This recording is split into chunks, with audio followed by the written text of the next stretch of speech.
Hello Internet, it's me Josh, the Aging Gamer. So, as of November 12th, 2018, we lost one of, if not the greatest comic book legend of all time, Stan Lee. Along with other legends like Jack Kirby and Steve Ditko, he created an enormous amount of pop culture icons like the Amazing Spider-Man, the Astonishing X-Men, the Incredible Hulk, the Mighty Thor, the Invincible Iron Man, the Fantastic Four, and many, many, many more. My personal favorite is either Spider-Man or the X-Men, and if you've been following my channel for a while, that should come as no surprise since I've done so many reviews on games based on these characters. And today's no different. In honor of Stan Lee, I'm going to be reviewing Spider-Man. Not to be confused with Spider-Man, Spider-Man, Spider-Man, or Spider-Man.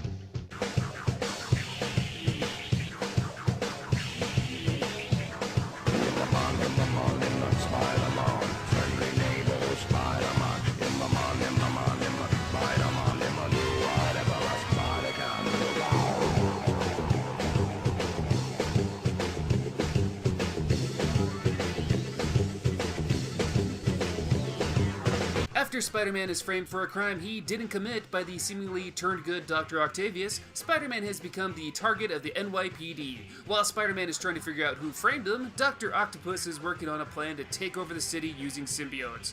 Throw in a bunch of other villains like Rhino, Scorpion, Mysterio, Carnage, and Venom, as well as some cameos by Black Cat and numerous others, you got yourself an epic, action-packed Spider-Man adventure. And quite the adventure indeed. Now, this game had a lot to live up to, not just because of the Spider-Man name, but because this was Spider-Man's first transition into a 3D game. With going from technology from the Super Nintendo and Sega Genesis to the likes of the PlayStation and the Dreamcast, there were pretty high standards. And for the most part, I think it did a pretty damn good job. Developed by Neversoft and published by Activision, the same duo who made the Tony Hawk Pro Skater games back when that meant something, you can really tell how much love they put into this game, and there's just so much fan service to show from it. Just from the opening title screen, you get to hear an awesome remix of the 60s Spider-Man theme song.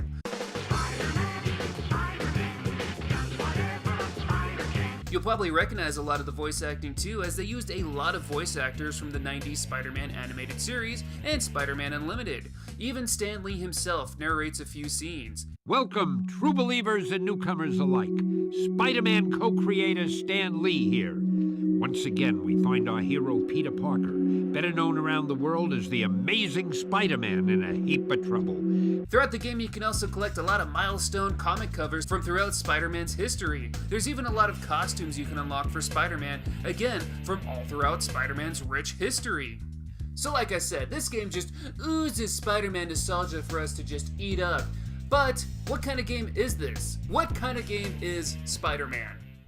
Spider-Man is a third-person action-adventure. Spider-Man himself is very true to his comic book self here. You can go around and punch and kick bad guys, or you can tie them up with your webs. You also have the ability to easily climb walls and web swing from building to building. When enemies get close by, your Spider-Man sense will go off, and if you get lost or turned around, the good old Spidey compass will point you in the right direction. As you can see, up to the point of this game's release, this is the most Spider-Man has ever been in a game. If you happen to lose health or run low on webbing, keep your eyes open for health icons and web cartridges. Also keep your eyes open for that cool silver Spider-Man armor. If you find it within one of the levels, you become invincible before the suit eventually gets destroyed.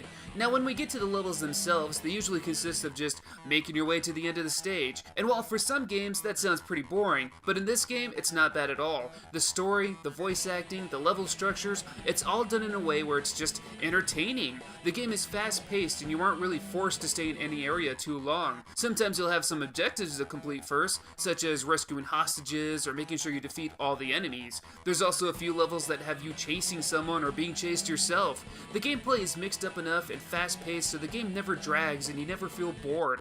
So you're just constantly on the move. With that said, you should take your time and explore all the stages and make sure you get all the collectible comics and to check out a lot of the Easter eggs. Throughout this game you'll have a few boss fights. You'll fight with the likes of Scorpion, Rhino, Venom, Mysterio, Dr. Octopus, Carnage, and even Carnage Dr. Octopus. Good God, was this frightening when I was little. This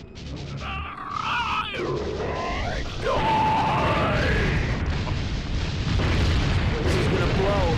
I gotta get out of here. All these battles are completely different from each other, and there's usually some pattern to defeat the villains. I loved fighting Mysterio. Climbing up the different levels and slowly beating him up was pretty cool. The fights with Venom are unique to say the least. For some reason, he has the ability to teleport. What? And instead of attacking Spider-Man, he just kisses him.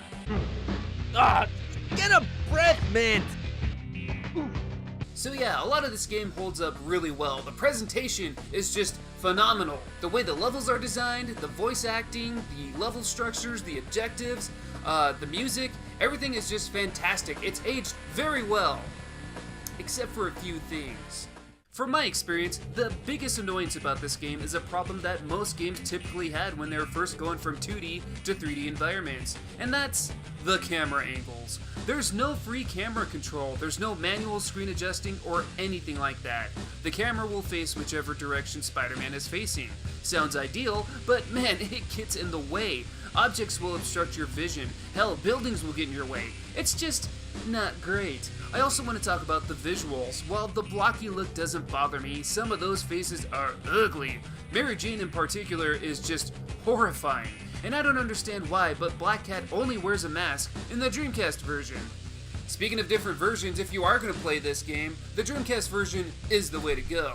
It's visually the best one, adding small details like Black Cat's mask or the lines in Spider-Man's suit. If you can't get the Dreamcast version, the PlayStation version, which I'm using for this review, is still pretty great, and you'll get mostly the same experience you would on the Dreamcast. The Nintendo 64 version, on the other hand, make this your last resort. Not only were a lot of the sound bites taken out, but all of the cutscenes. Instead, they're replaced with comic-style text.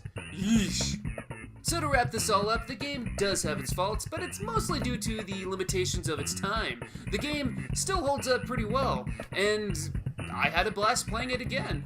I gotta admit though, it is a little on the short side. If you're just going straight from beginning of the level to the end without trying to collect all the secrets and all that, it's not gonna last you very long. But there is plenty of replay value here. There's costumes you'll collect for doing certain tasks, there's comic books to collect, there's different difficulty modes to try, there's even a what-if mode. It's essentially the same regular playthrough, but it throws in a bunch of extra dialogue, cameos, and even more Easter eggs. That's nuts. Spider-Man, is it worth getting? Absolutely. I think it's fantastic. I haven't played every single Spider-Man game out there, but this one is easily one of the best. But you know what? That's just my opinion. What do you guys think about the game? Think it's good? Think it sucks? Let me know in the comments below. I thank you guys for watching. If you like this video, go ahead and give it a like. If you don't, you can give it a dislike. I don't care. It's all good. And I'll see you all next time. Take care. Punisher, do you have any threes? Go fish. So, nice of you to join us for once, Spidey. Oh, I'm sorry. I was out saving the world. Beating you guys at cards ought to be pretty easy. Your spider sense won't save you here. Look who's talking, Daredevil. You've been looking at my cards all night. I don't need to look at your cards, Punisher. Your bluffs are so obvious. Okay. Let's keep this a nice, friendly, clean game. Who keeps inviting this guy? Hey, will you guys keep it down? Hey, loosen up, kids! I'm on fire! Wait, hold on. Time out. All of you guys were working together, and you still couldn't take down Spider-Man? It's not my fault. Doc Ock's plan was horrible. Everyone knows you can't control the symbiote. Hey, wait! So, I'm a rhino, you're a scorpion, and he's an octopus. What's a Mysterio? So, Rhino, you got any threes? Hey! Hey, I got a bingo! Ha ha! You guys think you're so smart, but I won! Ha! Who's your daddy, Doc Ock? Ha ha ha! Victory is mine! You're always laughing at me, but who's crying now, huh? Ha ha ha ha! Wait a minute, I made a mistake.